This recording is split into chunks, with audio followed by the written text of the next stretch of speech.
ہم کریں گے ہر مظلوم کی حمایت۔ السلام علیکم، میں ہوں حورین فاطمہ اور آپ دیکھ رہے ہیں حمایتی نیوز HD چینل۔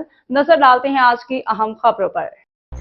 صدر مملکت سے بحرین کے وزیر داخلہ کی ملاقات، ویزا فری معاہدے کو سراہا۔ اسلام آباد۔ صدر آصف علی زرداری سے بحرین کے وزیر داخلہ جنرل شیخ راشد بن عبداللہ ال خلیفہ کی ملاقات ہوئی۔ صدر مملکت نے دونوں ملکوں کے درمیان ویزا فری معاہدے سمیت موجودہ تعاون کو سراہا۔ ملاقات کے دوران صدر آصف علی زرداری نے کہا کہ پاکستان بحرین کے ساتھ برادرانہ تعلقات کو بہت اہمیت دیتا ہے۔ بحرین میں مقیم پاکستانی دونوں ملکوں کی خوشحالی میں کردار ادا کر رہے ہیں۔ صدر آصف علی زرداری نے سیکیورٹی، امیگریشن، انسداد دہشت گردی اور انسداد منشیات میں مزید تعاون پہ زور دیا۔ صدر نے بحرین میں پاکستانی پروفیشنلز اور ورک فورس کے خدمات کو سراہا۔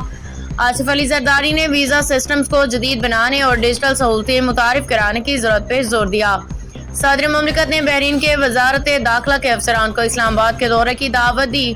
جنرل شیخ راشد بن عبداللہ ال خلیفہ نے صدر کو بحرین کی قیادت اور عوام کی نیک تمنائیں پہنچائیں۔ بحرینی وزیر داخلہ نے پاکستانی کمیونٹی کے کردار کو سراہا اور تعلقات مزید مستحکم کرنے کی خواہش ظاہر کی۔